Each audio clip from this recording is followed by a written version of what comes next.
જય શ્રી કૃષ્ણ, જય માતાજી ફ્રેન્ડ્સ, કેજીસ કાઠિયાવાડી કિચનમાં તમારું સ્વાગત છે। આજે હું તમારા માટે મસ્ત મજાની મસાલા પૂરી હું તમને તોડીને પણ બતાવું કે જો કેટલી સરસ બની છે। અંદરથી સોફ્ટ અને ક્રિસ્પી ના તેલ રહે તેવી તમે બાળકોના લંચ બોક્સમાં કે હસબન્ડના ટિફિનમાં પણ તમે ઝટપટ બનાવી હોય તો બની જાય એવી। તો ચાલો એની પ્રોસેસ જોઈએ।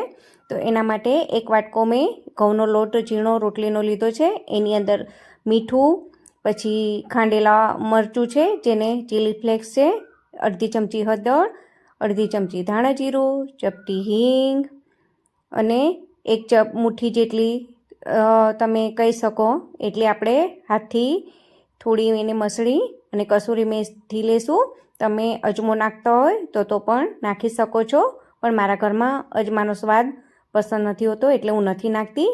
એક પડી આપણે તેલ નાખી અને બધું જ સારી રીતે એને બધા મસાલા મિક્સ થાય તેવી રીતે એને સરખું મોણ દઈ અને પાણીથી આપણે કઠણ પૂરીનો લોટ બાંધીએ તેવો લોટ બાંધવાનો છે।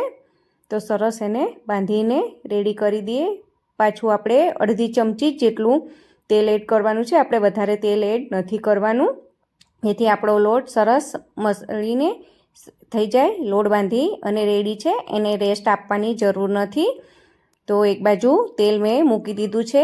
ફ્રેન્ડ્સ, હંમેશા જ્યારે તમે કોઈ પણ તળવા માટે તેલ મૂકો ને ત્યારે એને ધીમી આંચ પર જ લોટ બાંધતા હોય ત્યારે મૂકી દેવાનું, જેથી આપણી પૂરી સરસ ક્રિસ્પી બને અને લાંબો ટાઈમ સુધી એ સોફ્ટ રહે તે માટે।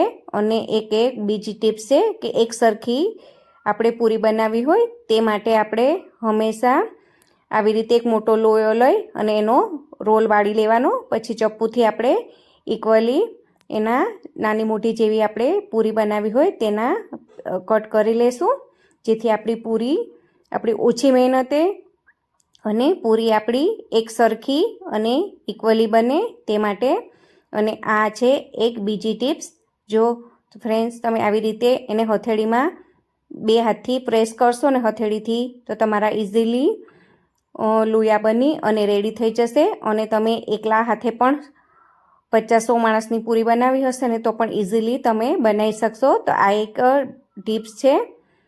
અને લોયો આપણે એક તેલમાં ડીપ કરી અને પાટલી અને વેલણ પર એકવાર સૌપ્રથમ આપણે પહેલી વાર સરખું તેલ લગાવીને સ્પ્રેડ કરીએ અને ફ્રેન્ડ તો આપણે ઘડી તેલ લગાવવાની જરૂર પણ નહીં પડે, કારણ કે આપણે પાટલી અને વેલણ બંને જ ગ્રીસ કરી દઈએ। એનાથી આપણી પૂરી તમે જોઈ શકો છો કેટલી સરસ ઇઝીલી, અને દરેક લોયા પર આપણે તેલ લગાવવાની પણ જરૂર નહીં પડે। તમે પહેલી જ વાર સરખું તેલ લગાડી અને પૂરી વણશો ને એટલે તમારે એક જ વારમાં 15થી 20 પૂરી ઇઝીલી વણાઈ જશે। અને જો તમારે ના વણાય તો તમે ફરી તેલમાં લોયું ડીપ કરી અને વણી શકો છો। તો આવી રીતે આપણે એકસાથે બધી જેટલી વણાય એટલી પૂરી વણી અને હું રેડી કરી લઉં, જેથી આપણું તેલ ગરમ થાય ત્યાં સુધીમાં આપણી પૂરી પણ એકલા હાથે વણી અને તમે ઇઝીલી રેડી કરી શકો છો।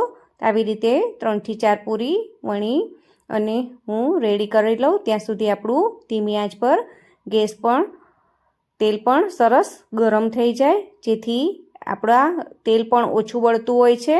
આ એક ટિપ્સ છે બેન, જે તમે ફોલો કરશો તો તમારું તેલ પણ ઓછું વપરાશે।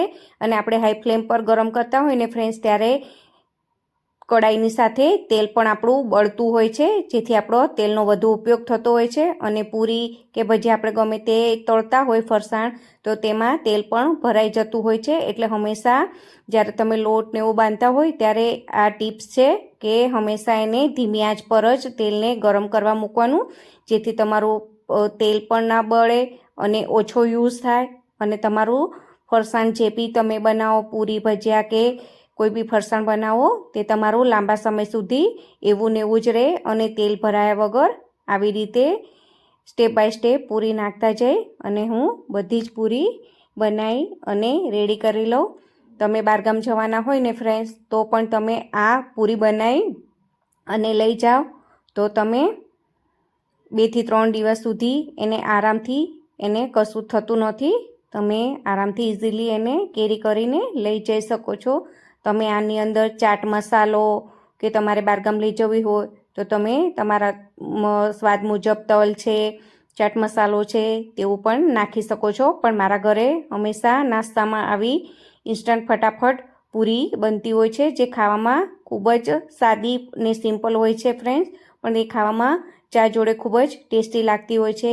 કોઈવાર હસબન્ડને જવામાં, ઓફિસે જવામાં વહેલું હોય તો તમે ઇઝીલી આ બનાવીને નાસ્તામાં તમે ખવડાવી શકો છો. તો આ ઝટપટ બની અને રેડી થઈ જાય છે. આવી રીતે વણતા જવાનું અને તળતા જશો ફ્રેન્ડ તો એકલા હાથે તમે બહુ ઇઝીલી આ પૂરી બનાવી અને રેડી કરી લેશો. તો આવી જ રીતે હું બધી પૂરી રેડી કરી લઉં. તમે ફ્રેન્ડ્સ જોઈ શકો છો આપણી પૂરી 5 મિનિટની અંદર લોટ બાંધી અને સાથે આપણે સાઈડ પર તેલ ગરમ કરવા મૂકી દીધું હતું. તમે જોઈ શકો છો હું હાથ અડાડીને દેખાડું છું, છતાં પણ હાથમાં તેલ આપણું જરાય પૂરીએ તેલ પીધું નથી, જે ગુજરાતીમાં કહેવત છે. તમે જોઈ શકો છો અંદરથી એટલી ગરમ છે ફ્રેન્ડ્સ કે બહુ જ ગરમ લાગે છે, નથી તેલ અને કેટલી ફૂલીને દડા જેવી છે. તો આપણી તૈયાર છે મસાલા પૂરી. તો તમે ઘરે જરૂરથી ટ્રાય કરજો અને હસબન્ડના ટિફિનમાં કે લંચ બોક્સમાં બાળકોને પણ આપશો ને તો અચાર જોડે કે કોઈ બીની જોડે તો એને ખાવામાં ખૂબ જ મજા આવતી હોય છે. તમને ફરી પણ એક તોડીને બતાવું કેટલી સોફ્ટ છે અને તેલ પણ નહીં પીવે. તમે મેં આગળ વિડીયોમાં કીધું એમ સ્ટેપ બાય સ્ટેપ તમે ફોલો કરશો તો તમારી પૂરી પણ ટેસ્ટી બનશે. તો જરૂરથી બનાવજો અને મારા વિડીયોને લાઇક, શેર અને સબસ્ક્રાઈબ જરૂરથી કરજો.